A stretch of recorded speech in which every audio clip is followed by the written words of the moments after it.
Hello, trolley modeling fans. In this episode, I will be showing you how I rebuilt one of Richard Wagner's famous Sunnyside electric trolleys that was featured in Model Order magazine. Richard Wagner was an employee of Kalmbach Publishing back in the late 40s, 1950s. Some of his models have appeared on the cover, and also himself was on the cover when he was in Panama uh, during World War II. Uh, Richard's models were built back in the 1940s, 1950s, maybe some later in the 60s. Not exactly sure when these exact cars were built, but I have seen some changes over the time period of how the cars were constructed or the trolley poles bushings were done in the roof. Uh, this is basically a basic side-am type trolley drive. In fact, the trucks are probably from Sidam, as they sold the trucks separately. The underframe was created by Richard and had different details glued underneath. The problem with spring belts over the time is they stretch, and to find decent replacements is almost impossible. Uh, some of the cars Richard did convert to rubber O-rings, but even those over time stretch, and you have to tear apart the truck assembly to replace the belts either with a new spring belt or a rubber O-ring. And with some of the newer technologies out or drive components out on the market now, I figured it was time for an underframe update on these cars. This is one of the cars I have converted.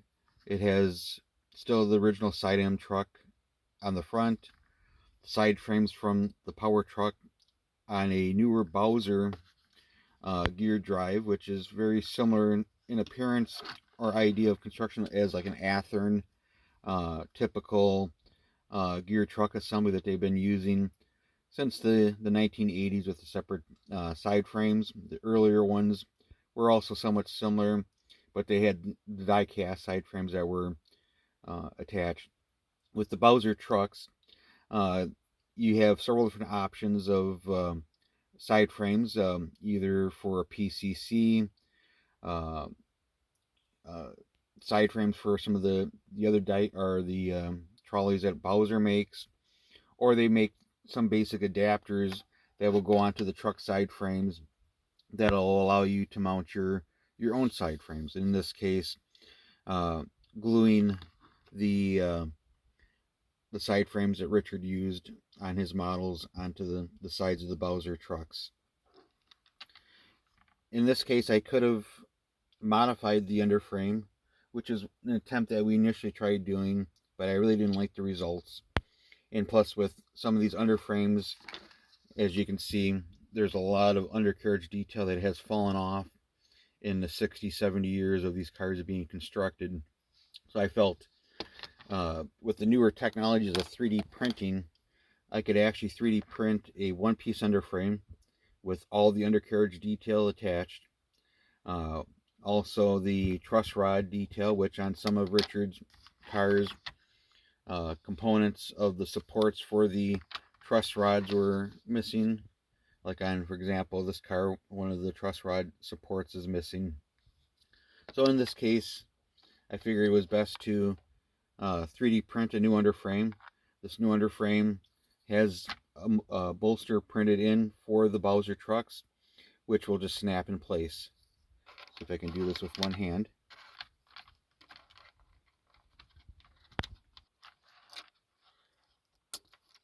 And there, you heard it snap. So now that truck's in place. I can always remove the truck. It's just a little bit of a work in that.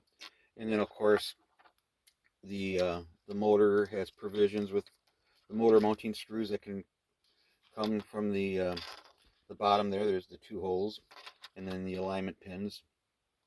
So that'll get the motor in place. Uh, in the kit, there's the driveline components, and we just unscrew the one truck from the model and screw it in place. This is a underframe for a different Sunnyside electric car, but again, showing you now the motor in place, the drive line. This is an early test print. basically trying to determine modifications that need to be done. In this case, I discovered that I needed to add additional notches for truck pivot by the bolster pin area, which I did modify onto the longer underframe. This shorter underframe is for one of the shorter freight motors, or if you're a North Shore fan, a merchandise dispatch type car. But I believe in this case, Richard referred to them as a freight motor. So far, I've converted uh, 3 cars. I still have 3 more cars to do out of the fleet of Richard Wagner's cars of this method. There's another shorter uh, yellow car that I have from Sunnyside Electric that I have to do a little bit of investigating, just because I'm not sure if I have enough room to put in a Bowser drive, or if I'm going to have to do something other different, maybe a Stanton drive, or there's some other drives now on the market that fellow members of the Northwest Traction Group have purchased and are testing, so those might be also other viable options. Eventually, these cars will receive DCC. Probably we'll put Blue Nami decoders in them, as more likely that these are hopefully will run on the single track Northwest Traction modules with the passing sidings, and that will also allow when the layout, since the original historic Northwest Traction modules typically run on DC power.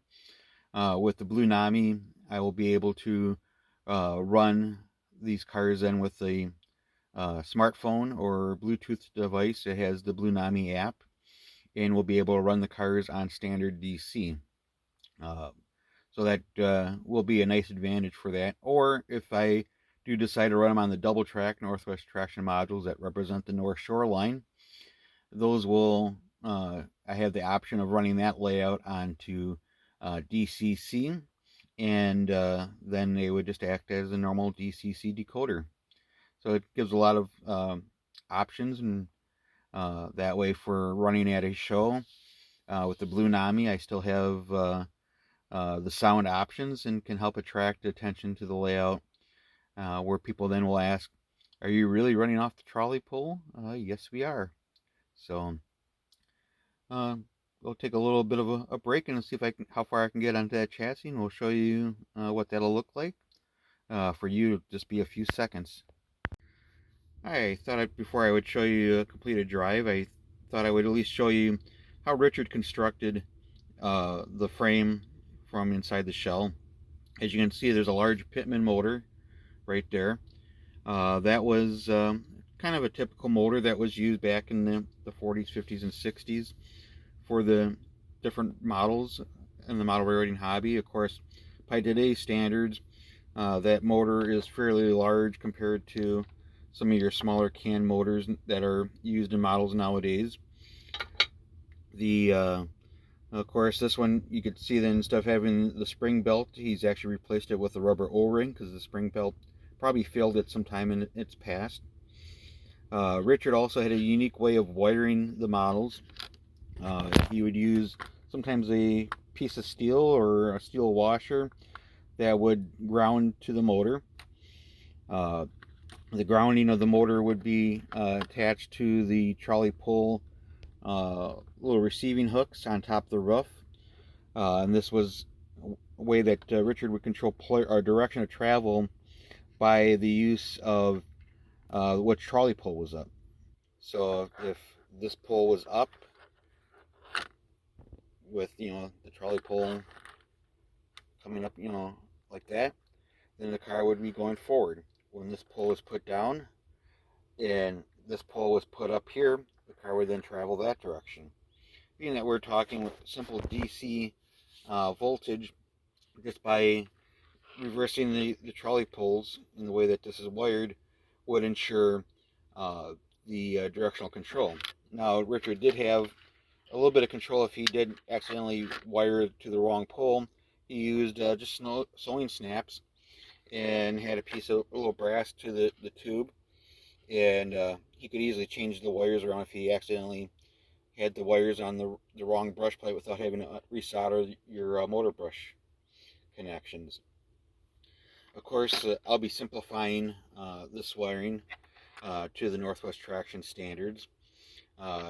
Way Richard would also do, he'd do two train operation, is he would have all the wheels on that picked up power on the trolley would be picking up off of one rail, and in order to run the car, two cars on the same loop of track independently, pre-DCC, the trolley wire was a common. One rail was hot for one transformer control, and the other trolley rail was the hot for the other. So he could do two train operation, bypass sidings without having to flip toggle switches to turn on and off power. The way the Northwest Traction Group did it in the early days, they did it you could still say that the trolley wire was hot, but both rails were ground. Uh, that way it would help. Didn't matter which way you put the model on, it would pick up the ground off the rails, and the overhead wire was the hot.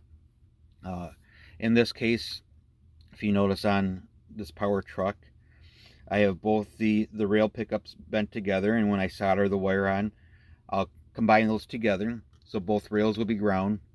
Advantage of this is we don't have to do any type of special wiring with the older Sheena-Hara switches that were power routing type turnouts. That if you didn't wire them correctly, you'd have direct shorts. With us, we don't care about that because both rails are common ground, and the overhead wire is hot, so it kind of, people that are getting rid of the older Sheena-Hara type turnouts and replacing them with newer turnouts, we actually like picking those up because if they're not destroyed or when removed from the layup, just because we can use them without any special modifications. Now let's get back to the new drive. One of the modifications I need to do in order to mount my 3D printed chassis is I need to add a little hook on this location, just for the sheer fact, if you look at the 3D printed underframe, there's no way to mount a screw to mount the chassis like Richard did on his models. So instead of having it just flopping around in that, I actually designed these 3D printed hook plates. As you can see there's a little hook there, and they just peel off the supports. So I have this plate. Most of the cars that I was able to 3D print, or these things for the earlier ones, they actually fit right in between there with ease. But like I said, some of these cars were built differently. Sorry. And so all I do is I just cut the 3D printed hook thing in half. So there's one half of the hook, and there's the other half, and I'll just super glue those in place. As you can see, I started making the cuts to remove the piece of wood. On top of the piece of wood actually was a piece of brass that he had the hole tapped for a 256 screw. This plate will keep with the 3D printed. After I removed the thickness here is actually of that brass plate that he had in there, so that'll keep the floor at the same height and will help locate and keep that the plate in place. So I'll continue on modifying the Sunnyside electric body to accept the new frame. Here you can see I have that wood modified, so I have a gluing surface for that hook, and next I'll super glue the hook in place. Now you'll see that I have the hook super glued in place. This will allow me to take the chassis, wrong end here, it will slide in. Might have to trim the end of the gear truck here a little bit, but then it'll drop in, and then I'll be able to screw a single screw on this end, and it'll help secure the underframe into the car body. Also, one of the side notes, if you're noticing, Richard Wagner in his articles back in MR magazine always suggested on having the floor removable and not the roof. You'll see a lot of car models where the roofs are removable, and especially on the trolley models, this kind of hindered with the roofs falling off or having to screw it down, and you'd have an unsightly gap that you could never hide between the roof and the car sides. By gluing the roof to the sides and the ends of the car, actually you would get a good clean look, and that way you can make the drive removable and have easy access and maintenance. And here's a completed underframe minus electrical wiring and gluing the side frames on to the side of the model. That'll be something I will do off video, but as you can see with car 21 here, it's, just gluing the side frames onto the sides of the bracket, and it's, and I also put the Bowser trolley pull bushings inside the larger holes, just for the sheer fact that Richard used his own poles that were built, and a lot of those, the springs are worn out, and just everything needs basically refreshing. But I hope you enjoyed this little tour of the Sunnyside Electric car modification. Um, Hopefully you'll see these cars running on a future setup of the Northwest Traction Group. And until then, we'll talk to you later.